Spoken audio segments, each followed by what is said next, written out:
तो आज जो हम कर रहे हैं इसके अंदर नेक्स्ट वही है कि उसका एक न्यूमेरिकल एग्जांपल और दे दिया तुमको मैंने स्टैंडर्ड डेविएशन का। जैसे कि एक डेटा है, ये सिंपल डेटा है, इसका हमको क्या निकालना है, हम इसका एसडी निकालते हैं, हम इसकी वेरिएंस निकालते हैं, वेरिएंस निकालेंगे। अभी सीधा इसको आगे चीज़ों को भूल जाओ, सीधा बस ये देखो, ये डेटा है, इसका हमको एसडी निकालना है और इसकी वेरिएंस वर्ड एसडी से पहले ही याद करने लग जाया करो, क्योंकि रेंज और इंटरक्वार्टाइल रेंज और उसके बाद मैंने बोला था कि वेरिएंस, मीन डेविएशन, ये स्टेप बाय स्टेप चीज़ें अपने आप क्यों, इसके बाद ये, इसके बाद ये, इसका कोई आपस में लिंक नहीं है कि भाई इसके बाद ये पढ़ना है, इसके बाद ये पढ़ना है, ऐसे ही पढ़ना है, क्यों करना है, कोई लिंक वाली बात नहीं है। लेकिन सेंस सा बनता है कि यार मैंने यहाँ से लेकर यहाँ तक का डेटा समझा ऐसे करके, है ना। और उसके बाद उस डेटा को मैंने और छोटा करने की कोशिश करी, मतलब समथिंग, मतलब और नैरो करने की कोशिश करी, इसके बाद ये वाले पॉइंट्स निकालने की कोशिश करी और नैरो करने की कोशिश करी, फिर मीन डेविएशन निकालने की कोशिश करी, मीन डेविएशन को स्क्वायर कर दिया तो वेरिएंस हो गया जी, उसका अंडर रूट कर दिया जी, स्टैंडर्ड डेविएशन हो गया। 4 लाइनों के अंदर ये सारा डिस्पर्शन खत्म, जो इतना बड़ा हुआ होता है, बहुत बड़ा हुआ है ये, लेकिन 4 लाइनों की चीज़ है बस इसकी। तो ये डेटा है, डेटा के बाद मैंने इसको निकालने के लिए इसका मीन निकाला, मीन से इसका माइनस करने से लग के हर चीज़ को माइनस किया, उसके बाद इसका स्क्वायर किया, स्क्वायर करने के बाद इसको जोड़ लिया, ये आ गया इसका जुड़ा हुआ। तो ये जो फॉर्मूला था जिसमें सारी चीज़ों को जोड़ के और डिवाइड करना था n से, तो ये वाली चीज़ है ये। तो इसके बाद ये और n जो अपना, ये कितने लोग हैं, ये 1 2 3 4 5 6 7 8 9 लोग हैं, ठीक है, 9 आ गया। अब ये आया कहाँ से, 15 मीन कहाँ से आया था, इन सब का जोड़ के इसको डिवाइड किया था 9 से, सारों को 10 12 20 15 30 10 12 16 10, ये सब को जोड़ के ये आया 135, और ये 9 लोग हैं डिवाइड बाय 9, तो आया मीन 15। तो 15 से हर चीज़ को माइनस करने के बाद उसका स्क्वायर करने के बाद जो टोटल बनता है उस स्क्वायर का, जिसे हम 344 बोल रहे हैं, अब 344 के बाद में उसको डिवाइड कर रहे हैं 9 से, तो ये आ रहा है समथिंग दिस अंडर रूट, इसको जब डिवाइड करेंगे तो आएगा 38.2 ऐसे करके, कलर दिखता था इनको। उसके बाद में 38.2 जब आता, इसका आंसर आया ऐसे करके, तो ये इसको डिवाइड करने का आया, तो इसको आया अंडर रूट लगाना है, उसके बाद आता है 6.2। अब कल वाला जो क्वेश्चन, अब वेरिएंस को हम बोल रहे हैं एसडी का स्क्वायर, या उल्टा घुमा के, कान घुमा के बोलूंगी उसके अंदर। तो एक तरीके से कि एसडी क्या आ रहा है 6.2, या फिर ये फॉर्मूला, या एसडी स्क्वायर, ये भी एक फॉर्मूला है। अरे यार, ये दो चीजें जो एक साथ रखी है, ये देखो, ये 2 फॉर्मूले हैं इसको करने के। एसडी स्क्वायर बोलते हैं, एसडी स्क्वायर, तो एसडी क्या चीज थी, एसडी ये चीज थी एक तरीके से। इसके अंदर अगर और ढंग से लिखेंगे, मतलब 2 तरीका है, एक तो ये तरीका है, एक ये तरीका है, ये दोनों ऑलमोस्ट ये एक ही तरीके हैं, वर्ड बोला जाता है इसको, लेकिन ये मैथ के चक्कर में तुम्हें समझ नहीं आएगा। पर सीधी सी चीज है कि अब जब अगर एसडी का स्क्वायर बोल रहे हो तो एसडी क्या है हमारे पास 6.2, और अगर तुम 6.2 का स्क्वायर करते हो तो क्या आएगा, यही चीज 38.2, क्योंकि तुम 38.2 का अंडर रूट लेके ही यहाँ पहुंचे थे, अब तुम इसका स्क्वायर करके दोबारा यहाँ पहुंच जाओगे, इसलिए कंफ्यूजन हो रहा था कि एसडी का स्क्वायर कैसे हो गया जी। एसडी के सामने तो जो हम पढ़ रहे थे कि SD is equal to under root variance पढ़ रहे थे, यही तो बात बोल रही हूँ, अंडर रूट वेरिएंस।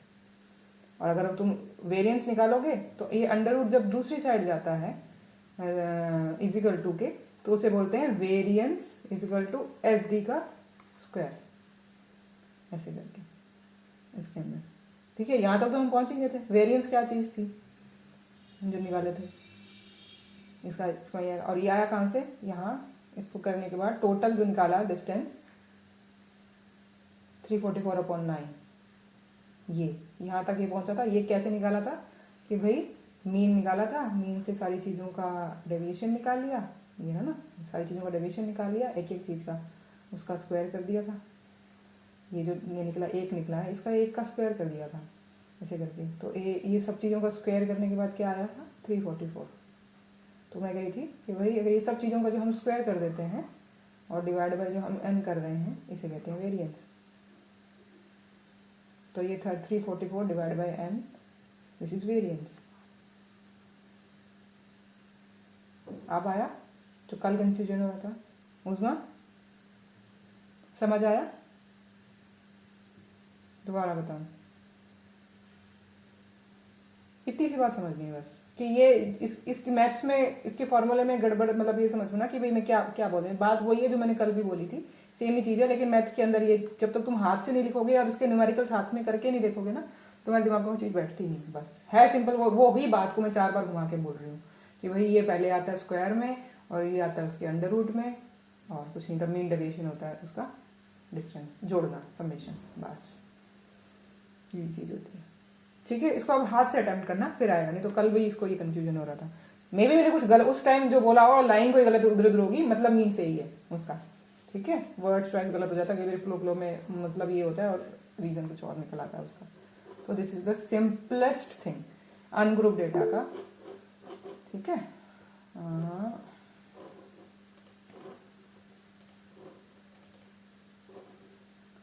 थोड़ा सा समझ, कोई बात नहीं, करके देखना, इसको आ जाएगा, ऐसा इम्पॉसिबल सा नहीं है ये, आ जाएगा ये।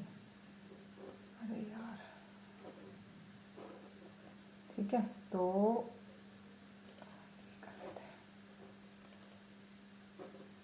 न्यूमेरिकल हाथ से कर इसका, फिर उसमें से आ जाएगा समझ में। ऐसा वो नहीं है कि ये नहीं समझ में आता, ये हाथ से करोगे तो दिमाग में बैठेगा, वरना कानों को तो लगता है कि हाँ सुन लिया, और दिमाग कहता है यार क्या है ये। मतलब दोनों के दिमाग और कान के बीच का जो रिश्ता है ना, कि भाई दिमाग में बोले हाँ मेरे को सही समझ में आता है, और कान से तो चला गया, कान से दिमाग में चला गया, लेकिन हाथ में नहीं आ रहा ये चीज का। तो जब तक तुम हाथ से अटेम्प्ट नहीं करोगे, आंखों से देख नहीं लोगे, तब तक ये चीज कॉन्फिडेंस में नहीं आएगी। बिल्कुल सिंपल, जब आगे एक बार करने के बाद में फिर उसमें कोई दिक्कत नहीं है उसके अंदर। तो ये हाथ से करना है इसको। अब ये सब जो तुमको मैंने एग्जांपल दिया था वो सिंपल था। इसका एक नेक्स्ट और ले लो। अरे यार, जैसे ये ग्रुप डेटा का ये लिया, ग्रुप डेटा है, नंबर ऑफ फ्रीक्वेंसीज का निकल गया, तो वेरिएंस का ये फॉर्मूला, एसडी का ये फॉर्मूला। क्या करते हैं, ये निकाला, इसका मिड वैल्यू निकाली, फ्रीक्वेंसी लिखी हुई है, मिड वैल्यू से फ्रीक्वेंसी की इंटू कर दिया, ये वैल्यू आ गई। मीन निकाल लिया, इसने हमको हेल्प करिया मीन निकालने में, मीन से मीन का डेविएशन निकाला, उसका स्क्वायर करिया, फ्रीक्वेंसी से उसका इंटू किया, और यहाँ तक पहुंचे। ये चार्ट बनाया। चार्ट बनाने के बाद में हमने देखा कि फॉर्मूले में पुट करो इसके अंदर, ये क्या, इसका क्या है, ये 1480 divided by total number of, कितने लोग हैं, 320, तो ये आता है 34 ईयर्स। ठीक है, तो ये टोटल डेविएशन था ना, ये टोटल सारा डेविएशन ही तो था, ये सारा डेविएशन जोड़ लिया गया, कितना डेविएशन है उसको फ्रीक्वेंसी से इंटू कर लिया, डेविएशन ही तो था ये सारा। मीन डेविएशन का क्या, मीन डेविएशन का सम किया हुआ, मीन डेविएशन का डिवाइड बाय इससे कर दिया, और वो स्क्वायर किया हुआ, स्क्वायर किया हुआ मीन डेविएशन सारा, तो आ गया वेरिएंस। अब इसका इसी चीज का अंडर रूट कर दो, सेम चीज का अंडर रूट करने से आ गया 8.6। अगर तुम लिखती हो कि भाई S D variance is equal to S D का स्क्वायर, तो फिर से जब 8.6 का स्क्वायर करोगे तो 74 फिर आ जाएगा घूम के, वो एक ही बात है उसको करने का। ठीक है, इसका तो अगर क्योंकि ये बोल रहे हैं कि सिंस 30 से छोटा सैंपल है ये, इसके अंदर सैंपल 30 से छोटा है, एन इज इक्वल टू 20 हो गया ये वाला, तो 30 से छोटा अगर सैंपल आता है, तो अगर आपने n-1 लिखेंगे यहाँ पे डिनोमिनेटर में, जो अपडेटेड फॉर्मूला आता है 30 से छोटे से के लिए, तो डिवाइडेड बाय n करते हैं, तो एग्जैक्टली 8.8 आता है, जो 8.6 है वो 8.8 आएगा। बस ये ध्यान रखने वाली इसके अंदर कि भाई ये जो n है वो 30 से छोटा होगा, तो n-1 लिखा जाएगा, उसे हम बोलते हैं डिग्री ऑफ फ्रीडम।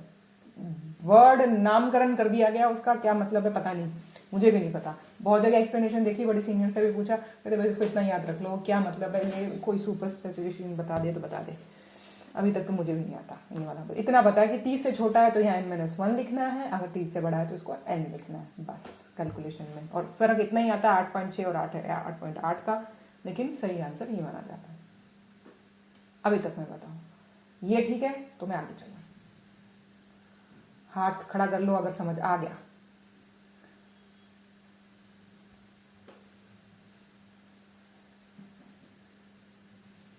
किसी का भी हाथ नहीं खड़ा हुआ।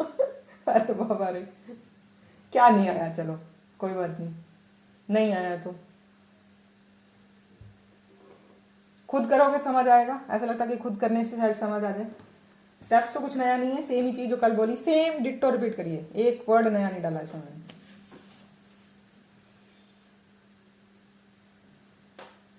क्या हुआ, कुछ कारण समझ में आ रहा है कि क्या समझ नहीं आ रहा? यही न्यूमेरिकल है, बहुत ज्यादा मैथ है जी, इसके बाद ये स्टेप्स याद रखने पड़ रहे हैं, या बेसिक कंसेप्ट रीजन ही समझ नहीं आ रहे? क्या चीज समझ नहीं आ रही? सवाल क्या आ रहा है दिमाग में, ये बताओ बताओ।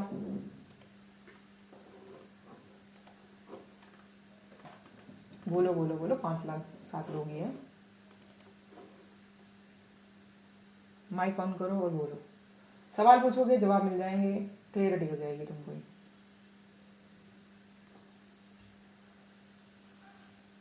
क्या हो रहा है?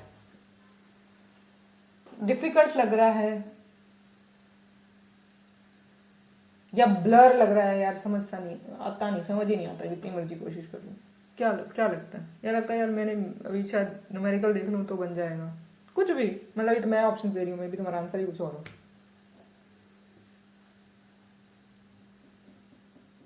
एसडी आगे तभी कराऊंगी क्योंकि इतनी सी बेसिक्स में अगर दिक्कत है तो इसके नेक्स्ट स्टेप तो बिल्कुल ही उड़ जाएगा ऊपर से।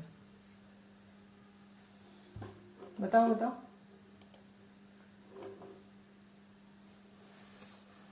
बोलो कुछ बोलो।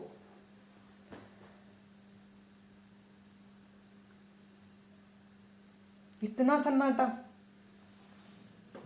8 लोग हैं और इतना सन्नाटा कि प्रॉब्लम ना तो हाँ में है ना नाम है। चलो कोई बात नहीं, अगर ये है कि प्रॉब्लम भी समझ नहीं आ रही फिर कुछ नहीं कर सकते। मुझे प्रॉब्लम बताओगे तो मैं उसका सोल्यूशन बताऊं। तो फिगर आउट करो खुद अटेम्प्ट करके कि मुझे प्रॉब्लम क्या आ रही है। अगर ये बताओगे मुझे कि प्रॉब्लम ये आ रही है, मुझे समझ नहीं आ रहा, या मैं अटेम्प्ट भी कर रही हूँ ऐसा लगता है जैसे एमडी में मैथ्स कर रहे हैं, बिल्कुल कर रहे हैं, और ये बहुत हल्की लेवल की मैथ्स है। सीधे सीधे फॉर्मूले लिखे हैं, उसमें वैल्यू पुट करनी है, कंसेप्ट के साथ जोड़ के मैथ्स बताई जा रही है कि ये कंसेप्ट है और ये फॉर्मूला है। इस कंसेप्ट के अकॉर्डिंग डेटा संभाल के अरेंज करके कैलकुलेट करके और इस फॉर्मूले में डालना है। तो फॉर्मूला तो जिन्होंने बनाया उसका बनाया, हम तो उसमें कुछ कर नहीं सकते, लेकिन कंसेप्ट वाले एरिया के अंदर हम थोड़ी सी मेहनत कर सकते हैं ताकि हम फॉर्मूले में जो वैल्यूज पुट करें वो सही पुट करें, बस इतनी ही मेहनत है। तो जो मैं कंसेप्ट ही होता है वही 3-4 बार बताती हूँ कि ये कंसेप्ट ध्यान से दोबारा पढ़ लो, दोबारा रिवाइज कर लो। न्यूमेरिकल का जो पे बर्डन है वो मत लो बस कि हाय यार ये न्यूमेरिकल कैसे अटेम्प्ट करना है। तुम्हें कंसेप्ट समझ आया कि नहीं आया, बस कि बात इतनी है और ये कंसेप्ट इतना ही रखना है, क्योंकि ये चीजें रटनी नहीं है। तुम बारी बारी इसको दोबारा खोल के, अगर तुम्हें कंसेप्ट पता है यार ये कंसेप्ट है लेकिन मुझे फॉर्मूले नहीं पता, 4 तरीके के होते थे, चारों में से कौन सा यूज होगा, कैसा सा डेटा, मैं खोल के किताब में से चेक करके बता दूंगा। ये बड़े से बड़ों को याद नहीं रहता, ये याद करने वाली चीज भी नहीं है। लेकिन कंसेप्ट में कंफ्यूजन हो जाए कि यार ये एसडी और वेरिएंस और मीन डेविएशन, अगर यही वर्ड्स दोबारा करने के बाद भी अगर ये वर्ड अभी भी याद नहीं रह रहे इतना करने के बाद, फिर मैं उसको किसी और तरीके से बताऊं।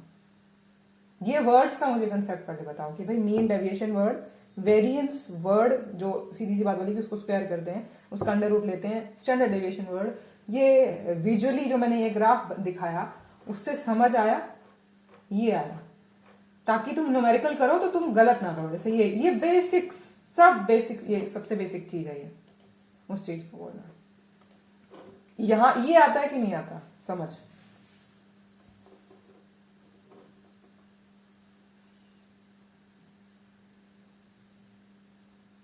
कितना को तो आ गया, बाकी लोग बोलो। आ गया अंजलि को भी, बाकी हाँ ना बोलो, नहीं आया नहीं आया। बस यहां तक अगर तुम पहुंचे हो ना कि भाई तुमको ये वर्ड समझ में आया, हाँ कुछ भी मतलब नहीं आता तो कोई बात नहीं, मैं कोई और एग्जांपल निकालूंगी, क्योंकि मेडिकल स्टूडेंट्स हैं यार। तुम 2 मीटिंग में, 3 मीटिंग में, 5 मीटिंग में हाँ यस या नो बोलने लायक तो हो गए। मैं 6 महीने यस नो बोलने लायक नहीं थी तो तुम मुझसे बहुत बेटर हो।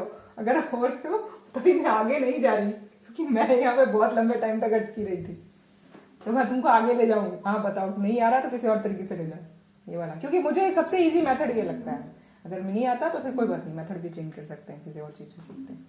ठीक है, तो अब खुद उसमें अटेम्प्ट करना उसको करने का कि भाई यहाँ तक तो पहुंच गए, इसका मतलब ये ठीक है, मुझे कंसेप्ट समझ में आ गया, न्यूमेरिकल में वैल्यू पुट करनी या कैलकुलेट करना, यार ये इसके बाद ये करते हैं, याद रखना मुश्किल रह रहा है, क्यों कैसे कैलकुलेट करते हैं, शायद मेरे को कॉन्फिडेंस नहीं आ रहा, तो एक दो बार न्यूमेरिकल भी करेंगे उसके अंदर करने का। वैसे तो ये 3 तरीके के न्यूमेरिकल यहीं दे रखे होते हैं बुक में, 3 एक दूसरी बुक उठा लो, उसमें से 1-2 न्यूमेरिकल बहुत है। एक बार हाथ से अगर तुम्हारा एक बार आंसर सही आ गया बस, उसके बाद तुमको कोई दिक्कत नहीं है, ताकि तुम आगे बढ़ पाओ, अगले जो कंसेप्ट है उस पर तुम्हारा कॉन्फिडेंस बने कि हाँ यार यहाँ तक मेरा एक बार आंसर सही आ गया। तो बारी बारी वो हर बार न्यूमेरिकल तुम्हारा सही होगा ये नहीं जरूरी, ये किसी का भी नहीं होता कि तुमको 10 न्यूमेरिकल दिए गए हैं, आज तुमने एक न्यूमेरिकल हल कर दिया तो उसका आंसर सही आ गया, जो कल करोगे तुम्हारा कंसेप्ट इतना अच्छे से दिमाग में बैठा हुआ है कि कल वाला भी सही होगा और परसों वाला भी सही होगा, 10 के 10 न्यूमेरिकल तुम्हारे सही होंगे, नहीं, इतना अपने दिमाग में बोझ मत डालना।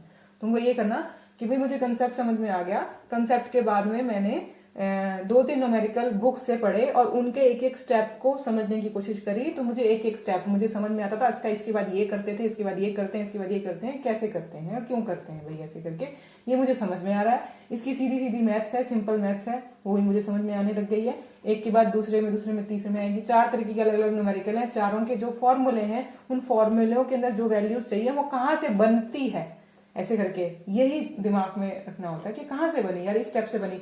इस पूरे एक ग्राफ में और इस दूसरे ग्राफ में 99% चीजें सेम ही होती हैं, एक आधी चीज में चेंज होता है, इससे पहले वाले ग्राफ में भी सेम ही होगा उसके अंदर।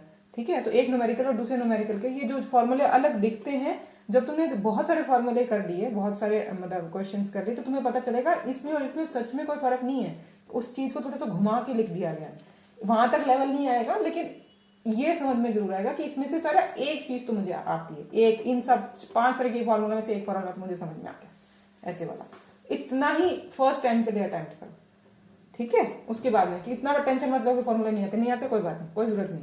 स्टैंडर्ड डेविएशन की डेफिनेशन समझ में आ गई, स्टैंडर्ड डेविएशन निकलता कैसे ये समझ में आ गया। एक आधा न्यूमेरिकल सबसे इजी, ये 4 लाइनों वाला जो मैं कहती हूँ उसको कि सबसे इजी वाला डेटा उठाओ, ये वाला सबसे इजी वाला डेटा उठाओ और उसमें से निकालना, यहाँ तक पहुंच गए, इतना समझ में आ गया, डन। इसको आगे को अपने दिमाग में चढ़ाओ, जरूरत नहीं है याद करने की, जरूरत नहीं है, समझ लिया कि हाँ यार अज्यूम मीन से कुछ निकलता है, ऐसा वर्ड था, और उसके बाद कोई ऐसे करके डेटा होता है कि भाई स्टेप डेविएशन कुछ मेथड था और ये कोई मेथड था, मैंने भी याद नहीं किए, बस जो सामने आती किताब की हाँ डेटा कुछ ऐसा है, तो हाँ कोई यार बुक में है ऐसा कुछ, उसमें से निकालने का तरीका है, देख लिया, लेकिन मुझे कंसेप्ट पता है, तो वो उस कंसेप्ट के हिसाब से मैं इसको निकाल लूंगी बस। ये 5 पेज हैं स्टैंडर्ड डेविएशन की, मुझे 500 रट के रखने नहीं, तुम्हें स्टैंडर्ड डेविएशन का सिर्फ 5 लाइनें लिखनी है अपने दिमाग में, बस इतना बड़ा बोझ है, उससे आगे नहीं, ठीक है। उसके वो उतना कर सकते हो, वो आ गया होगा, 2 दिन स्टैंडर्ड डेविएशन सुनोगे, 5 लाइनें दिमाग में बन गई हैं अपने दिमाग में, इससे ज्यादा बोझ नहीं करेंगे, ठीक है। तो आज अब उसके आगे करते हैं कि यूज क्या है स्टैंडर्ड डेविएशन का, जो आगे का उसमें वर्ड है, क्योंकि हवा ही बनता है दिमाग के अंदर। तो यहां तक जब तुम 5 लाइनें के बाद में आके अटेम्प्ट करने लगे, तो यूज है इसका, it is an improved version of mean deviation, ये हम पढ़ के लिखे है, can be use in large distribution. जितना ज्यादा बड़ा डेटा होता जाता है उसकी कैलकुलेशन के हिसाब से कुछ ऐसा सा मेथड इन्होंने इसीलिए डेवलप किया कि डेटा बहुत ज्यादा लार्ज हो रहा था, और उन्होंने देखा कि भाई जो मीन डेविएशन और स्टैंडर्ड डेविएशन हम जब निकाल रहे हैं तो ये बेटर तरीका है, बस किसी तरीके से मैथमेटिकली ये बेटर तरीका है कुछ, तो उन्होंने देखा कि इसमें से बेटर आंसर आते हैं।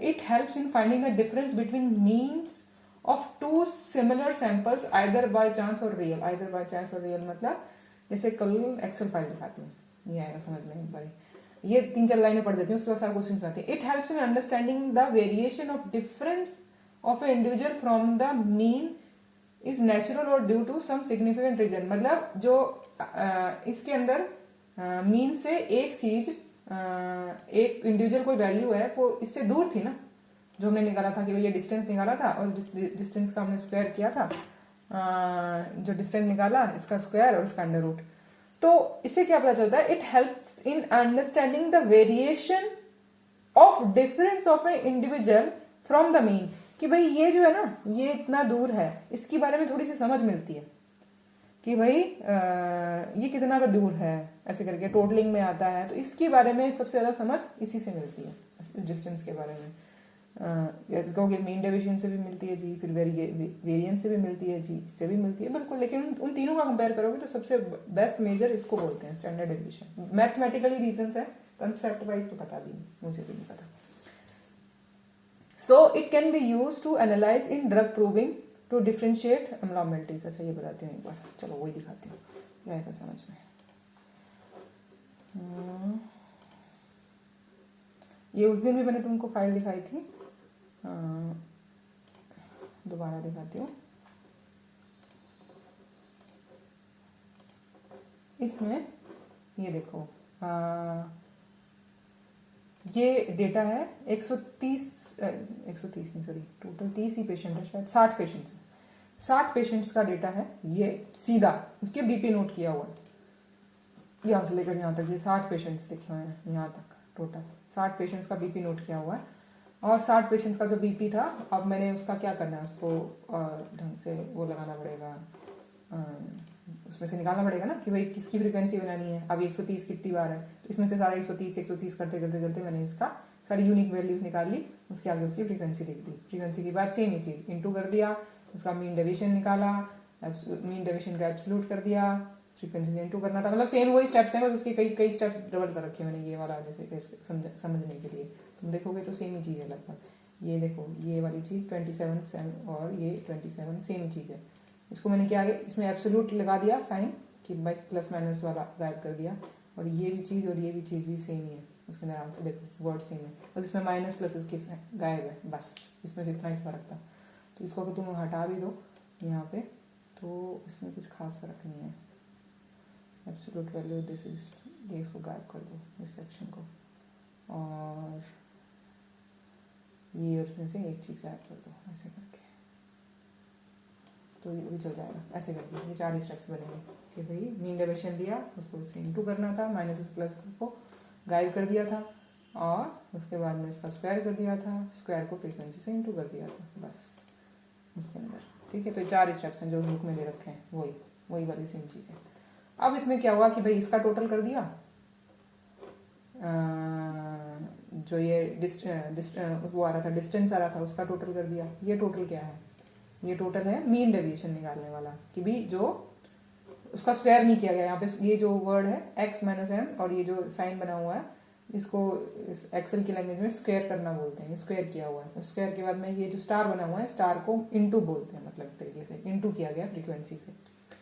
तो जब ये सिंपल चीज थी, जब तक मैंने इसका स्क्वायर नहीं किया था, अब स्क्वायर के बाद वेरिएंस आता है स्क्वायर करने से, स्क्वायर डिवाइडेड बाय जो स्क्वायर किया हुआ है, अगर स्क्वायर का टोटल कर लो, और स्क्वायर का टोटल करने के बाद में क्योंकि फ्रीक्वेंसी से करना पड़ेगा ना, तो ये स्क्वायर करके टोटल कर दिया और फ्रीक्वेंसी से इंटू करके कितने लोगों का किया है, तो ये आता था। अब मैंने बोला कि भाई उसका स्क्वायर का अगर डिवाइड बाय n करते हो, आ गया भाई, एक सेकेंड,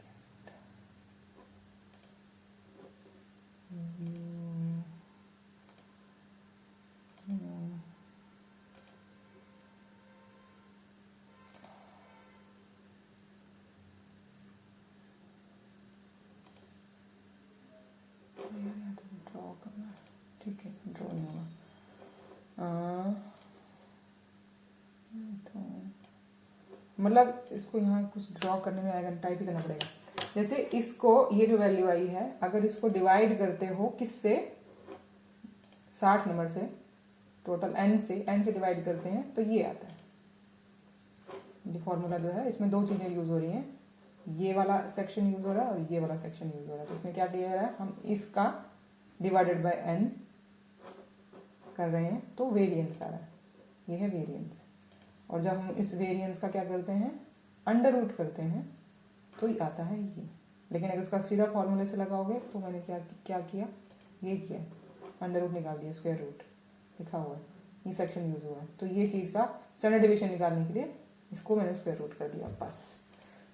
तो ये सारा सेक्शन यहाँ से शुरू हुआ कि ये डेटा था, डेटा को मैंने फ्रीक्वेंसीज और इसमें कन्वर्ट करने के बाद, सारी कैलकुलेशंस करने के बाद में ये चीज़ निकाली थी। ये मैंने तुमको एक्स्ट्रा दे दिया निकालने का, कि ये मीन निकालने के लिए ये ज़रूरी था, मीन निकाला ये कि भाई ये डिवाइडेड बाय ये चीज़ें ऐसे करके 2 चीज़ सेक्शन हुई, ये दोनों सेक्शन यूज हो रहे थे मीन निकालने के लिए।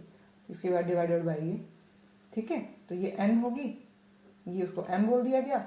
ये मैंने एक्स्ट्रा मीन डेविएशन समझने के लिए कि मीन डेविएशन का क्या है। मीन डेविएशन क्या चीज़ थी कि तुमने सारा का सारा जो डिस्टेंस निकला था उसको उसका एवरेज निकाला है ऐसे करके। जब उसका तुम स्क्वायर कर दोगे एक तरीके से निकाल के तो ये आ जाएगा ये, उसका जो टोटल आ गया उसका तुम वेरिएंस निकालोगे।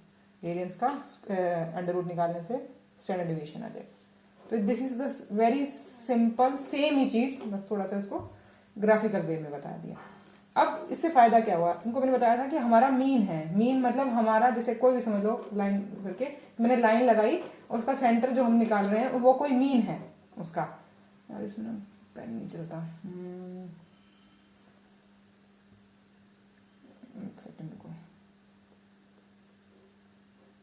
मीन समझ लो जैसे कि 128 है तो 128 कहाँ आता होगा, यहाँ आता होगा ना। 125 और 100 ये असेंडिंग ऑर्डर में नहीं है यार, असेंडिंग डिसेंडिंग में सीधा कैलकुलेट किया हुआ, इसलिए असेंडिंग डिसेंडिंग निकाल, ये असेंडिंग करके डिसेंडिंग करके रखा हुआ मैंने ये वाला डेटा। तो अब इसका 128 मीन मतलब लगभग यहाँ पे कहीं पे 125 और 130 के बीच में यहाँ पे कहीं डेटा है 128 वाला। तो 128 से इधर की वैल्यूज और नीचे की वैल्यूज, तो ऊपर वाली वैल्यूज क्या आएगी, सारी नेगेटिव में, इधर वाली होगी पॉजिटिव में। तो अब इससे हम क्या होता है कि जो स्टैंडर्ड डेविएशन या मीन जो हम स्टैंडर्ड डेविएशन तक पहुंचे हैं वो क्या चीज बता रहे हैं, ऑन एन एवरेज मीन से कोई चीज ऑन एन एवरेज कितनी दूर है, यही पता कर रहे हैं ना मीन डेविएशन में कि भाई डिस्टेंस ऑन एन एवरेज कितना था, फिर उसका स्क्वायर कर दिया गया, उस स्क्वायर को स्टैंडर्ड डेविएशन बोल दिया गया। एक वैल्यू ऑन एन एवरेज कितनी दूर है, ये वाली वैल्यू थी उसके अंदर। ठीक है, अब इसको कैसे समझने की, इससे फायदा क्या होगा, मतलब ऑन एन एवरेज निकाल के मेरा क्या फायदा। जैसे कि मीन आया 128, 128 मतलब कोई वैल्यू जो लगभग यहाँ पे है, प्लस माइनस, क्योंकि जो उसमें भी लिखा हुआ है प्लस माइनस स्टैंडर्ड डेविएशन 16। तो जब मीन के अंदर ये लिखा हुआ है मीन 128 प्लस ये 18, ये वाला K3 कहाँ K3 आ गया,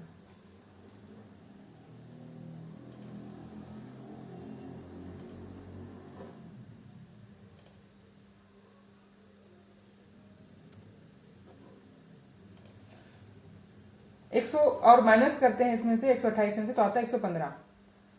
तो 115 से 144 ग्राफ के अंदर समझाती हूँ, 115 से 144 और ये ग्राफ ये सेम ही चीज का मैंने ये जो वैल्यूज थी उसकी फ्रीक्वेंसी के हिसाब से ये डेटा बना ओरिजिनल जिसको हम एनालिसिस कर रहे हैं।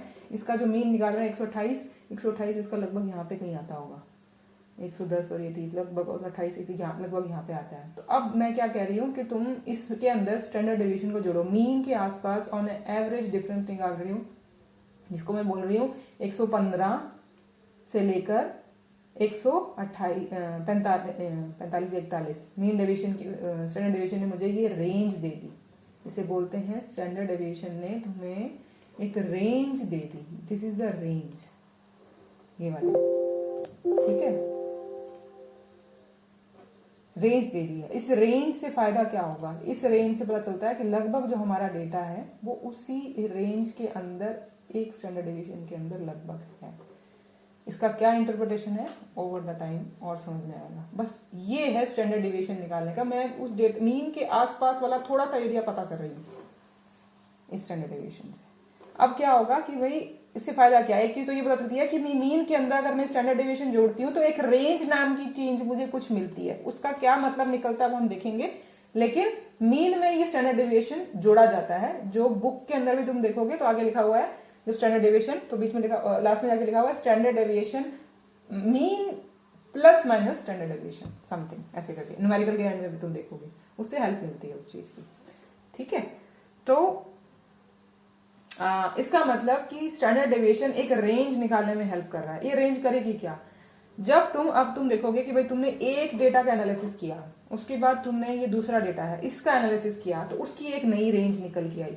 अब इसकी रेंज क्या थी 115 से 144, इसकी रेंज आ रही है 113 से 149। फिर तीसरा डेटा है उसकी रेंज निकल रही है 117 से 145, और फिर चौथा डेटा है उसकी रेंज निकली 112 से फिर से 149। ठीक है, इसका मतलब 112, 113, 114 वाली लोअर लिमिट है और ऊपर कोई 145, 144, 139 ये कोई अपर लिमिट है। मतलब कि मैं कितने ही 60 लोगों का 60 अलग लोग, ये 60 अलग लोग, ये 60 अलग लोग, 120 लोग, मतलब देखा जाए तो एक 60 किसी और ने, अब तुम्हारे पास 5 लोग हो, तुम पांचों ने अलग अलग 60 लोगों का बीपी का एनालिसिस करके और सारा मीन निकाल के, मीन डेविएशन निकाला, मीन डेविएशन तो काम ही नहीं आ रहा, स्टैंडर्ड डेविएशन काम आ रहा है, तो स्टैंडर्ड डेविएशन के अंदर मीन में जोड़ के ये रेंज निकाल रहे हो। उस रेंज से फायदा क्या होने वाला है, तुम एक दूसरे से बात कर पाओगे, यार ज्यादातर जो हम पेशेंट देख रहे हैं वो मेरा रेंज क्या दे रहे हैं, मतलब ज्यादातर पेशेंट्स तुम्हारी रेंज क्या निकल रही है, किसी भी तुम 5 अलग अलग लोगों की रेंज क्या निकल रही है जिसमें तुम्हारा मैक्सिमम डेटा होगा। ये जो ग्राफ इसीलिए बनाया मैंने, ये तुमको पता करने के लिए, ये फ्रीक्वेंसी कि भाई इधर उधर तो ज्यादा लोग नहीं है, इस सेंटर में ही ज्यादा लोग हैं। ये एक के साथ भी है और ये दूसरे के साथ भी है, दूसरे के साथ तो थोड़ा सा चेंज है। इसका मतलब ये सबके साथ ऐसा हो रहा है कि नहीं हो रहा है, ये देखना पड़ता है इसके अंदर। लेकिन फिर भी ज्यादा इसके अंदर देखा जाएगा कि भाई इसकी रेंज क्या निकली थी, इस बंदे की रेंज थी 113 से 139। 113 कहाँ रहा है, ये रहा 10 और ये रहा 13, यहां से लेकर ऑलमोस्ट यहां से लेकर और 145, ये रही इसकी रेंज। उसमें भी देख रहे हो मैक्सिमम डेटा आ रहा है, इसके इधर और इसके इधर कम लोग हैं, ऐसे करके। ऐसे ही तीसरा है, उसके साथ भी ऐसा होगा। तो ग्राफ पे प्लॉट करते हैं और देखते हैं कि भाई वो डेटा तुम्हें क्या समझ दे रहा है। ऐसे करके तुम देख रहे हो इसी के अंदर सारी लगभग चीज आ रही है, उसके इधर और इधर कम लोग हैं, ठीक है। और चौथे के साथ भी ऐसा हुआ। ऐसे करके क्या फायदा, मतलब इससे फायदा क्या होने वाला है, इससे डेटा की समझ बढ़ती है। डेटा क्या, ये जो हमें रेंज मिलेगी, इससे ये समझ में आएगा कि अब कोई 4 लोगों ने ये काम किया और 4 लोगों ने मिलके हमने देखा कि चारों लोगों की ना ऑन एंड देखा जाए तो 112 से 139, मतलब मोटे मोटी एक रेंज निकाल के उन्होंने दे दी कि ज्यादातर लोगों का जब हम बीपी देखते हैं तो मतलब ये हमारी एक रेंज निकलती है। स्टैंडर्ड डेविएशन ने हमें एक रेंज निकाल के दे दी मीन में जोड़ के, और ज्यादातर लोग उसी के आसपास हैं, मैक्सिमम लोग, मतलब मैक्सिमम बोलो कि 60 लोग थे, तो मान लिया कि 60 में से इस ये जो लिमिट है इसके अंदर मेरे 40 लोग आते हैं जी, 45 लोग आते हैं, किसी के 35 लोग आते हैं, लेकिन मैक्सिमम डेटा 60 में से 50% से ज्यादा डेटा इस एरिया में पाया जाता है। 25% इधर, 25% वो तो एक्चुअल में होता नहीं, 25-25 दोनों साइड बढ़ जाए तो ज्यादातर एरिया डेटा इसके अंदर आता है। इसका फायदा, अब इसका जैसा सा सवाल है, सवाल कैसे, जैसे मैंने बोली थी कि हमको कैसे पता चला कि बीपी की जो रेंज होती है वो नॉर्मल रेंज जो होती है वो 80 से 120 होती है। नॉर्मल रेंज की बात करी गई है, क्योंकि ये जो डेटा है वो पेशेंट्स का डेटा है जिनको बीपी था। तो ये जिनका बीपी खुद ही 120 लिमिट से ऊपर था, उन लोगों को प्रॉब्लम थी, तो ये पेशेंट्स का डेटा है। तो पेशेंट्स की एक रेंज निकाली गई, जो 5 अलग अलग लोग, तुम अपनी क्लिनिक में जैसे काम कर रहे हो तो उन्होंने देखा कि मेरे पास जो बीपी के पेशेंट्स आ रहे हैं उनकी रेंज क्या आ रही है, लगभग लोगों को कितना का हाई बीपी है, मतलब सवाल ये चल रहा होगा कितना का हाई बीपी है। तो उन्होंने देखा कि भाई उनका हाई बीपी की जो रेंज आती है ना, एक तरीके से वो जो आ रही है मैक्सिमम लोगों की 112 से 139 आ रही है, कि भाई 150 के आसपास तक का ही मेरे पास आते हैं मैक्सिमम। मेरे पास जो लोग, मैंने इतने लोग आ रहे हैं तो उनका किसी का, ज्यादातर लोगों का 150 के आसपास का बीपी रहता है, ऐसे करके हाई वालों का भी, मतलब पेशेंट्स का। ये उससे समझ में आ रहा है, मतलब ये जो डेटा हमारे पास है। अब ये जो 5 अलग अलग लोगों ने काम किया और पांचों की लगभग यही रेंज आ रही है, मतलब 150 से आगे किसी का जा ही नहीं रहा है। मिनिमम की एक लिमिट आ रही है, मैक्सिमम की एक लिमिट आ रही है। तो इसका मतलब कि भाई इससे एक आइडिया होगा कि वो लोगों ने, या तो ये 5 जो एक्सपेरिमेंट करने वाले लोग थे वो एक ही हॉस्पिटल में काम करने वाले लोग थे। जैसे कि तुम 5 लोग, अब तुमको लुधियाना अपने कॉलेज में बैठा दिया और तुम 5 अलग अलग चैम्बर्स में बैठ के ये डेटा इकट्ठा कर रहे हो, और तुम्हारे आसपास आने वाले जो जितने लोग हैं 60 एक ने लिया, 60 एक ने लिया, लेकिन वो आए कहां से, तुम्हारे 1-2 किलोमीटर, 10 किलोमीटर के रेंज के, 25 किलोमीटर के रेंज के ही लोग थे, और तुमने उसका डेटा लिया और देखा यार हमारी रेंज कितनी सिमिलर है। इट मीन्स कि हो सकता है कि क्योंकि तुम्हारी रेंजेस इतनी सिमिलर आ रही हैं, मे बी तुमने सेम लोकेशन से उठाए हैं, इस तरीके के लोग ही आसपास रहते हैं। और इससे इस रेंज का हम क्या समझें, ये फायदा होता है। मतलब हमारा जो सवाल होगा वो इस रेंज को मतलब देगा। जैसे कि भाई यार 5 लोगों ने किया इसलिए क्यों बैठा, हमारे एरिया के अंदर मतलब क्या निकला, हमारे एरिया के अंदर 150 से ज्यादा ऑन एन एवरेज बीपी नहीं होता जी, ये उसका मतलब निकला एक तरीके से। तो क्या दिया इस मैथ ने हमें, क्या दिया, एक डेटा की समझ दी एक तरीके से। अब वो सही है या गलत है क्या है वो सेकेंडरी चीज है, लेकिन हमने निकाल के यहां तक हम पहुंच गए। अब सही गलत क्यों बोल रही हूं मैं यार, ये बात तुम उस 25 किलोमीटर के एरिया के लोगों के लिए तो बोल सकते हो, पर क्या तुम जैसे तुम लुधियाना में बैठे हो, क्या तुम ये बोल सकते हो सारे पंजाब के लोगों के साथ ऐसा ही है जी, 150 से ऊपर तो ऑन एन एवरेज आता ही नहीं जी। तो ये होगी प्रॉब्लम कि तुम्हारा सैंपल तुमने किस एरिया से लिया, उसकी वजह से तुम्हारे आंसर सीए आ रहे हैं। अगर ये 5 अलग अलग लोग होते हैं, अलग अलग एरिया में बैठे हुए लोग होते हैं, कोई बैठा होता है पंजाब में, कोई राजस्थान में, कोई ये, उन सब लोगों ने 60 अलग सैंपल्स लिए होते, फिर उनकी सारों की रेंजेस हम देख रहे होते, स्टैंडर्ड डेविएशन देख रहे होते, मीन देख रहे होते, फिर हमको लगता, फिर वो असली डेटा आता क्योंकि उसमें वेरिएशन बढ़ गया। तो पता चलता कि ऑन एन एवरेज, जैसे मान लिया नॉर्थ इंडिया के अंदर वो लोग बैठे हैं, एक राजस्थान वाला, हरियाणा वाला, पंजाब वाला, ठीक है, और 5 अलग अलग लोग थे, उन्होंने सब एरिया के 60 लोगों का किया और आपस में रेंजेस कंपेयर करी जाती हैं फिर बाद में उनकी। तो देखा जाता है, अब ये कंपेयर करेगा कौन, मतलब हर, अब देखा जाता है तुम कॉलेज में एक बंदा बैठ के, तुम एक बंदा बीपी पे काम कर रहे हो, कोई जयपुर कॉलेज में बैठ के बीपी पे काम कर रहा है, कोई फिर दिल्ली कॉलेज वाला बैक्सन वाला बच्चा है वो बीपी पे काम कर रहा है, फिर कोई और कोलकाता वाला बच्चा है वो बीपी पे काम कर रहा है। अब ओवर द ईयर जो तुम्हारा सबका डेटा कहाँ जाएगा, एक जगह तो जाता है कि एक जगह डालो, जैसे कि हम कहते हैं रजिस्टर करो रजिस्ट्री में, जो आईटी सीटीआर बोला था कि वो लोगों के पास 5 जगह डेटा आएगा। अब वो 5 लोगों का डेटा एक साइड देख के ये एनालिसिस और ये नहीं समझ में आएगी। अब ये एक इंडिविजुअल बंदे को कैसे पता चलेगा जब तक उसने अलग बाकियों को तो देखा ही नहीं होगा, मैं तो एक शीट में 5 लोगों का डाल दिया करके, अब तुम्हारे पास कैसे आएगा कोई इंडिविजुअल करने वाला। तुम तो अपने लेवल पे ज्यादा से ज्यादा उस डेटा के अंदर वेरिएशन डालने की कोशिश करोगे कि भाई मैं एक ही कॉलोनी के 50 लोग 70 लोग ना ले लूं, मेरा डेटा थोड़ा फैला हुआ हो ताकि मेरी स्टडी बायस ना हो कि एक ही मोहल्ले के सारे लोग उठा लिए जी, अब उनका हो सकता है कि ऐसा हो डेटा। इसलिए जो सैंपलिंग पढ़ाई थी पहले कि सैंपलिंग में अगर तुमने सैंपल ही गलत एरिया से उठा लिया, गलत तरीके से उठा लिया, उसमें रैंडमाइजेशन नहीं आई, तो तुम्हारा मैथ तो गड़बड़ी हो ही जाएगा सारा, उस मैथ को तुम सही नहीं कर सकते अगर तुम्हारी सैंपलिंग में गड़बड़ होगी। अगर तुम्हारी सैंपलिंग सही है, उसमें रैंडमनेस है, उसमें तुम्हारे एरर्स भी सही कवर कर लिए तुमने, तो तुम्हारी जो ये रेंज निकलेगी, ये एक बार तुमने सबमिट कर दी कि भाई मेरा तो ये निकला है, इसमें बस इतना ही होता है कि मेरा ये निकला है। अब ये सही है या गलत है इस पे कोई सवाल नहीं होता रिसर्च पे कि ये तुम्हारा सही है या ये गलत है, कब तक, जब तक कि ऐसी 10-15 रिसर्चेस और ना आ जाएं, फिर पता चलता है कि भाई एक बंदे, अब 10-15 रिसर्चर, तो मैंने 10 लोगों का डेटा मेरे पास हो तब मैं देखूंगी यार ये एक बंदे का तो अलग ही आ रहा है जी और बाकियों का एक जैसा सा ही आ रहा है। अब किसी का, जैसे मैंने वो 5 लोगों का डेटा निकाला और 150 से ज्यादा किसी का नहीं निकला, और अब 5 अलग लोग और मिल जाए, 10 लोग मुझे और मिल जाए, उनका पता चले ऑन एन एवरेज 180 आ रहा है या 200 आ रहा है, तो मुझे पता चलेगा कि यार तुम तो ये अलग 5 लोग कहाँ के थे। फिर मैं उन 5 लोगों का जिसका लगभग एक जैसा डेटा आ रहा है, मैं उनकी लोकेशन उठाऊं, यार पंगा कहाँ किया इन लोगों ने, तो पता चला कि यार उनमें तो सारे पंजाब के ही लोग थे एक तरीके से।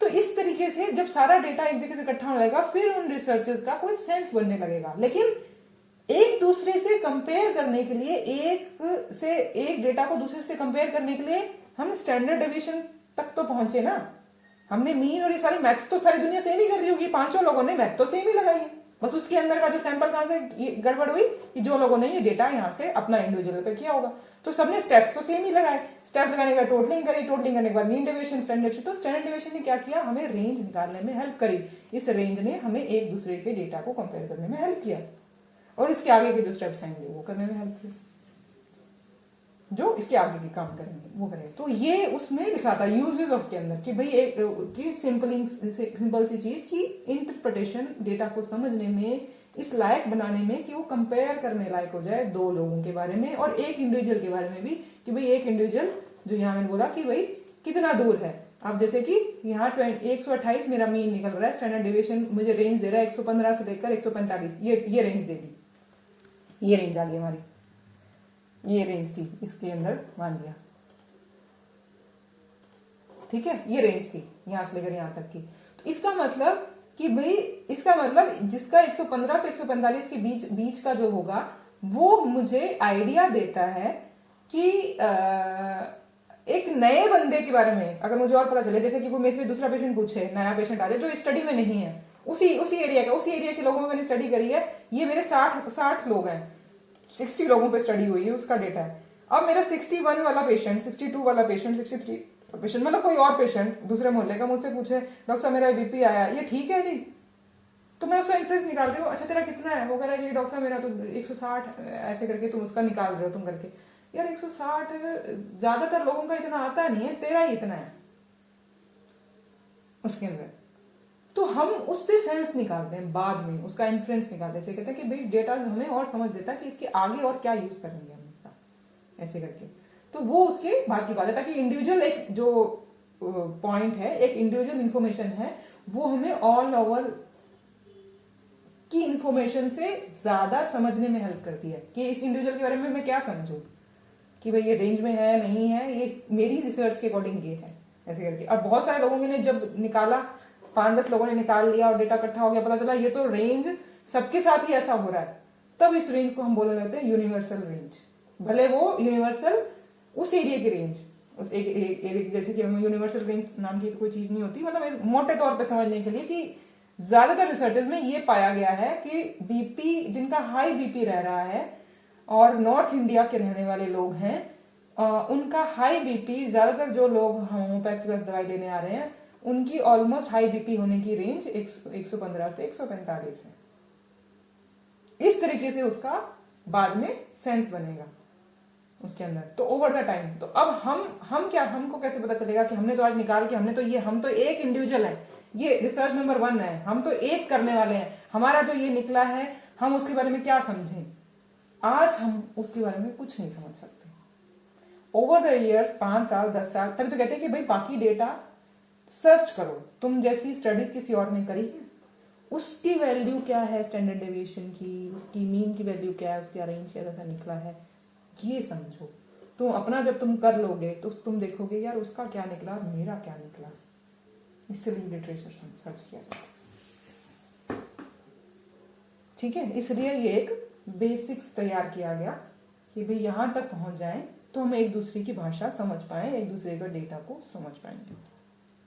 ऐसा नहीं कि बस इतने से काम हो गया, मोटे मोटे तौर पे यहाँ, क्योंकि इसके आगे भी हम इसके ऊपर टेस्ट लगाते हैं। टेस्ट मतलब दो चीजों को कंपेयर करने के लिए क्या काम किया जाए, तो वो टेस्ट लगते हैं, तो वो भी करेंगे ताकि और रिफाइन, मतलब और इससे बढ़िया तरीका हो। मतलब ये समझ लो कि जैसे हम बोल रहे हैं मीन डेविएशन और स्टैंडर्ड डेविएशन तक पहुंच गए हो, मीन डेविएशन स्टैंडर्ड डेविएशन में कुछ ज्यादा फर्क नहीं है, पर आधा रास्ता है, तो ऐसी वाली बात है। स्टैंडर्ड डेविएशन के बाद जो मैं आगे की बात कर रही हूँ हेल्प करने में टेस्ट में, वो भी मतलब थोड़ा ज्यादा दूर का रास्ता नहीं है, ऑलमोस्ट हम वहां पहुंच गए, जो एग्जैक्टली हम बोलते हैं कि टेस्ट लगा के हम कंफर्म कर देते हैं कि भाई मेरा ये रिजल्ट ये निकला समथिंग, वहां तक ऑलमोस्ट हम पहुंच रहे हैं। ठीक है, तो हम ऑलमोस्ट 75% जर्नी पे हैं। इसके बाद 25% जर्नी है कि भाई हम टेस्ट लगा देते हैं, टेस्ट लगा के इस पर ठप्पा लगा देते हैं कि भाई ये हो गया काम, ऐसे करके। तो ऑलमोस्ट 75% एरिया यहाँ तक का है। ये बात जो मैं अभी बोल रही हूँ, ये बात समझ आई? अभी तक जो मैंने बात करी, सारी रामायण घड़ी इसकी,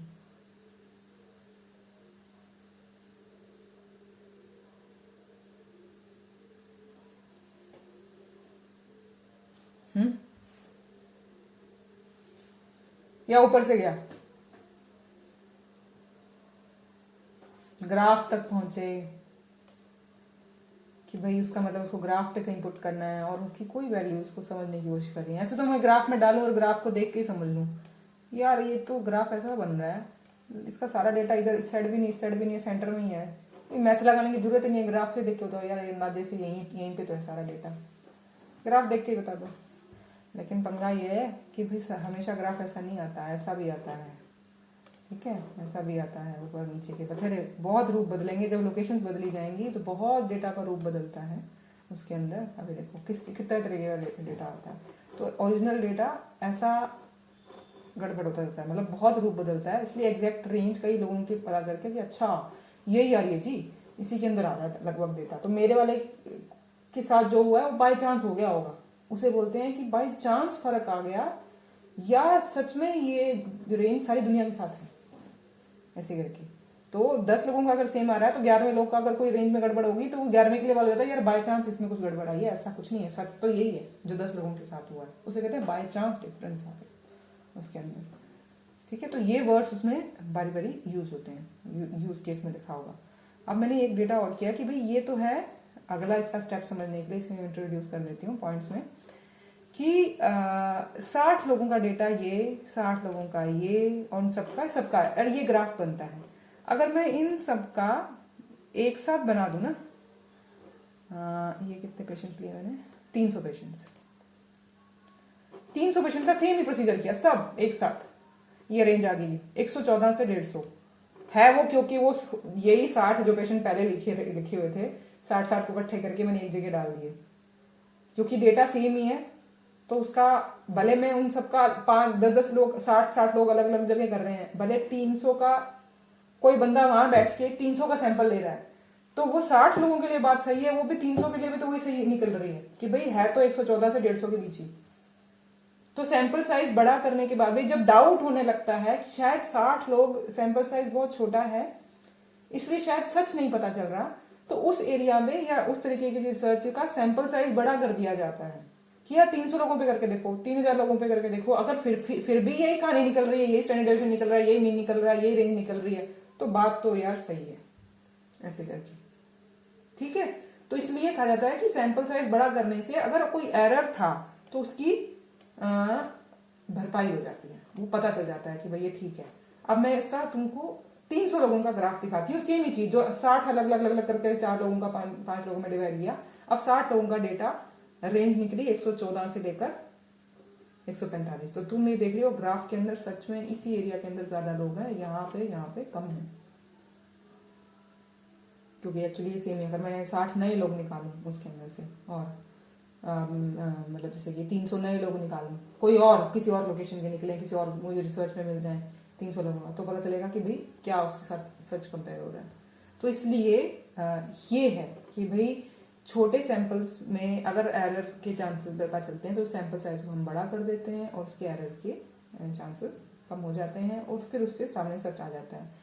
और दूसरी बात कि भाई अगर ये सैंपल साइज और बड़ा कर दूं ऐसे करके, तो क्योंकि मैं एक और एग्जांपल लेने की कोशिश कर रही थी जिसमें मैंने सैंपल साइज अभी कंप्लीट नहीं हुआ, यहीं पर लटकी हुई हूँ, इसमें मेरा सैंपल साइज मैं तुमको 300 से करीब गुना ज़्यादा बना रही हूँ ऐसे करके, तो तुम्हें पता चलेगा ओवर द टाइम कि ग्राफ पे हम उतर रहे हैं, कि इसका मतलब कि जैसे जैसे सैंपल साइज ना बढ़ता जाता है, तो ये देखो तुम देखोगे कि एक तरीके का अगर मैं पॉइंट्स निकालू ना, तो ये यहां से पॉइंट्स ऐसे करते करते ऐसे करते करते ऐसे होता है, मतलब एक क्या कहना चाहती हूँ,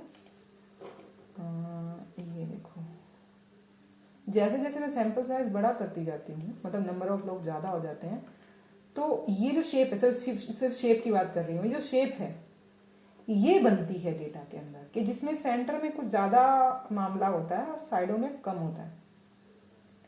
इस चीज को कहते हैं, जो नेक्स्ट टॉपिक है अपना, नॉर्मल डिस्ट्रीब्यूशन। नॉर्मल डिस्ट्रीब्यूशन मतलब एक डिस्ट्रीब्यूशन वर्ड आ गया, डिस्ट्रीब्यूशन मतलब डिस्ट्रीब्यूट किया गया है डेटा, और नॉर्मल मतलब ऐसा डेटा जिसमें अगर तुम सेंटर पे लकीर लगा दो तो इधर की पिक्चर और इधर की पिक्चर सेम है, ऑलमोस्ट सिमेट्रिकल होता है, इधर कितने लोग, अब ये ऑलमोस्ट सिमेट्रिकल डेटा है, ये नॉर्मल डिस्ट्रीब्यूशन बनता जाता है। तो ये नॉर्मल डिस्ट्रीब्यूशन का फायदा क्या वर्ड है नॉर्मल डिस्ट्रीब्यूशन का, ये क्या है, हम तो इंडिविजुअली तो हम देख रहे हैं 30-60 लोगों को देख रहे हैं, तो कोई नॉर्मल डिस्ट्रीब्यूशन जैसा कुछ नहीं दिख रहा, ऐसे करके ये जैसी शेप तो दिख ही नहीं रही है। तो ये देख रहे हैं कि जब चीजें छोटी हैं, सैंपल साइज छोटे हैं, तब उसका जो नॉर्मल डिस्ट्रीब्यूशन शो नहीं होता उसका, लेकिन जैसे जैसे ही डेटा बढ़ता जाएगा, तुम 200, 300, 500, 1000, 2000, 5000, वो उस क्वेश्चन पे डिपेंड करता है।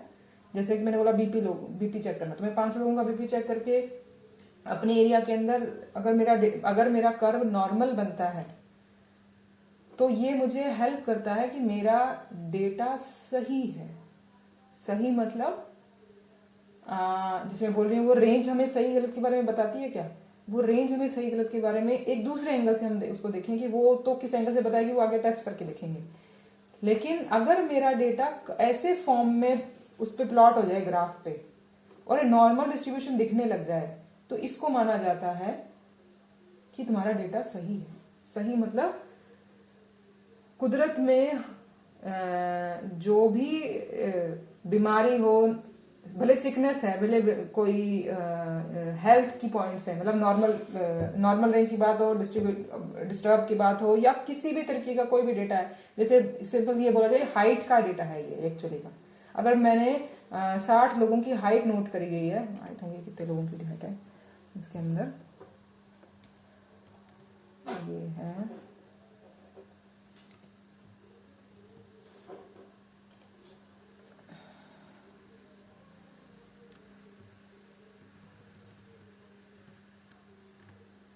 1000 लोगों की। मैंने 1000 लोगों की हाइट नोट करी है। 1000 लोगों की हाइट नोट करके जब मैंने उसको प्लॉट किया तो ये बिल्कुल ऐसे आई, ऐसे ग्राफ बना। ठीक है, तो ये बात मैं बोल रही हूँ, जैसे जैसे तुम सैंपल साइज बड़ा करते जाओगे तो ऑलमोस्ट जो तुम्हारे जिगजैग वाले ग्राफ हैं वो इस रूप में अपने आप कन्वर्ट होते हैं। ये कुदरत का खेल है। कुदरत का खेल कैसे इसको क्यों बोला जाता है कुदरत का खेल? क्योंकि तुम देखते हो कि अब इसमें तुम देखो इसका क्या मतलब है कि इसके सेंटर मतलब ये जो बोला जाएगा 152 से लेकर 162, इसमें से ज्यादातर लोगों की हाइट ये है। इसके इधर की भी कम है और इधर की भी कम है। मतलब अगर 100 अगर बोला इसको ये हाइट को ये सेंटीमीटर्स में है, मे बी मीटर्स में है, मान लिया कि ये 4 फीट वाला है, 4 फीट है ये वाला, 4 फीट इसको बोलो सबसे इधर वाला, मे बी इसको कन्वर्ट करना होगा, देखते हैं क्या है। और ये मान लिया कि भाई 6.5 फीट वाला है, कुछ नहीं असलियत नहीं पता मुझे, इसको कन्वर्ट करेंगे उसके बाद पता चलेगा, पर मुझे और तो पता चलेगा कि 4 फीट वाले 3 ही लोग हैं जी जो 1000 लोगों में निकले, और 6.5 फीट वाले भी 2 ही लोग हैं जी। और कुदरत में ऐसा होता है, सच भी यही है उसके अंदर। तो और लेकिन ये बीच वाली हाइट वाले वो मैक्सिमम लोग होते हैं, और ये बात सच है क्योंकि वो सच होगी तभी तो हमारे डेटा में दिखेगी। तो ये इस तरीके का जो मतलब ग्राफ होता है कि जब तुम्हारा डेटा नॉर्मल डिस्ट्रीब्यूशन तक शो करने लग जाए तो सच में जो तुमने स्टडी करी है उसके राइट होने के चांसेस कि हाँ यार नॉर्मल डिस्ट्रीब्यूशन बन गया है, इसका मतलब इसका जो डेटा साइज था उसने सच तक पहुंच गया। अब वो इसका मतलब जो इसकी रेंज निकली होगी, जो बीच वाली रेंज पे डाउट हम करें ना कि हमारी रेंज सही है कि नहीं, ये घुमा के कान पकड़ के इस तरीके से बता देती है कि हाँ ठीक है एक तरीके से। तो ये इस नॉर्मल डिस्ट्रीब्यूशन को गॉसा डिस्ट्रीब्यूशन बोला जाता है। मतलब वैसे गॉसा उसका नाम, जिस साइंटिस्ट ने उसका नाम रखा ऐसे करके, तो गॉसियन शायद उसका पूरा नाम ऐसे करके, तो वो है जिसको हम और आगे पढ़ेंगे। और ये हेल्प करता है स्टैंडर्ड डिविएशन उसको पता करने में, एक तरीके से स्टैंडर्ड डिविएशन में थोड़ा सा हेल्प किया उसके अंदर। कैसे किया और डिटेल में पढ़ेंगे इसके अंदर, लेकिन एक वर्ड तुमको इंट्रोड्यूस कर रही हूँ, ये रहा गॉसियन डिस्ट्रीब्यूशन। ठीक है, तो मीन गॉसियन डिस्ट्रीब्यूशन वर्ड, और ये रहा इसके अंदर जो तुम पढ़ोगे आगे, इसे नॉर्मल डिस्ट्रीब्यूशन या गॉसियन डिस्ट्रीब्यूशन बोला जाता है। और ये उसी के जो हम पढ़ रहे हैं अभी, ये अलग से चैप्टर आएगा, अलग से चैप्टर बनता है। सर ने इसको इसी में लग दिया कि uses of SD standard deviation के अंदर यूजेस में इतने सारे हम पढ़ के आए, उसमें बाकी एक पॉइंट को बता दिया मैंने।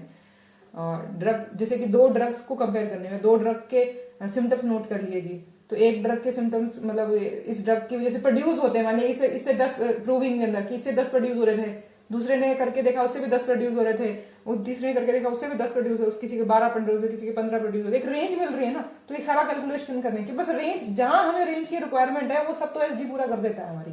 तो रेंज कहीं जहां पे भी है वो 2 लोगों को कंपेयर करने में यूज हो रही है। एक बीच का एक यूज होता है सैंपल साइज एस्टिमेशन, सैंपल कितना बड़ा बनाया, उसने 1000 लोगों का बनाया, मैंने 60 लोगों का बनाया, मेरी स्टडी के अकॉर्डिंग कैसा सा सैंपल साइज बनना चाहिए जिसमें ऑलमोस्ट नॉर्मल डिस्ट्रीब्यूशन तक मैं पहुंच जाऊं, वो मिनिमम रिक्वायरमेंट क्या है, ये एक फॉर्मूला, इस एक फॉर्मूले से पता करने के चांसेस होते हैं ऐसे करके। इसलिए तो उसका पूरा अलग चैप्टर है, लेकिन सर ने इसको एक सिंपल सा फॉर्मूला भी है उससे भी पता किया जाता है। इसके लिए बहुत सारी चीजें, कई सारी स्टडीज होने के बाद जो एल वैल्यू या जो भी वैल्यू इसमें चाहिए, एक तो एसडी चाहिए जो कई लोगों ने निकाला हो, जैसे कि हमें 5 लोगों ने अलग अलग लोगों ने निकाल के रखा हुआ है, तो पांचों का देखा कि ऑलमोस्ट जो एसडी आ रहा है, किसी का 16, किसी का 14, किसी का 15 ऐसे करके आ रहा है, तो देखा जाता है 5 लोगों का 10 लोगों का मिल जाए तो उन्होंने एवरेज निकाली। अब 10 लोगों का एसडी का एवरेज निकालो एक तरीके से, तो भाई इतना सा एवरेज था उसका निकाला, तो एसडी निकला या एरर है जो उसमें रिक्वायरमेंट वर्ड्स है, तो ये एक कहीं से हेल्प करता है उसका निकालने में। दूसरा, क्योंकि अभी डेप्थ में मत जाना, क्योंकि आगे आगे ये आएगा ये थोड़ा सा कॉम्प्लिकेटेड है, तुमको मुश्किल लगेगा, आगे जाके जब अपने करेंगे तो ये एक एक वर्ड क्लियर होएगा इसके अंदर। दूसरा, एक डिस्ट्रीब्यूशन के अंदर it helps in understanding the distribution around the mean के आसपास, ऐसे करके कि भाई कैसा सा डिस्ट्रीब्यूशन है, ये समझने में स्टैंडर्डाइजेशन हमें हेल्प कर रहा होता है। और ये नॉर्मल है, इस नॉर्मल के लिए जो अगर ये नॉर्मल बन जाता है तो उससे कहते हैं गॉसियन डिस्ट्रीब्यूशन, और मीन उसको और हेल्प करता है कि भाई अगर अब 1 क्या होता है 2 क्या होता है ये तुम्हें मैं कल बताऊंगा इसके अंदर, क्योंकि और डेप्थ में है कि भाई ये जो वर्ड्स है नॉर्मल डिस्ट्रीब्यूशन के बारे में, ये पूरा पैराग्राफ ये वाला ये एसडीए ने हेल्प किया, ये अपने कल पढ़ लेंगे, आज नहीं पढ़ते वरना ये और खिचड़ी बन जाएगी तुम्हारी। और इसके आगे है वेरिएशन, ये तो सबसे ईजी है, तो कुछ भी नहीं है इसके अंदर, कल पढ़ना। अभी तक ये पढ़ो, यहाँ तक पढ़ो, और ये खुद पढ़ने की कोशिश करना। नॉर्मल डिस्ट्रीब्यूशन उसमें भी है, महाजन की किताब में, वहां से भी पढ़ना उसके अंदर, ठीक है, ताकि मैं तुमको धीरे से नेक्स्ट स्टेप में लेके आई हूँ। ऑलमोस्ट चीजें मैंने सेम ही चीज रिवाइज करी है इसके अंदर, ठीक है, ताकि ये तुमको काम में नया समझ में रहे। नए वर्ड के नाम पे मैंने 10 लाइनें पढ़ी हैं बस इसके अंदर, और 10 लाइनें मैंने बताई हैं, बाकी सब पुराना ही था इसके अंदर। ओके, तो आज के लिए इतना ही। बताओ कोई क्वेश्चन है तो, वरना गुड नाइट।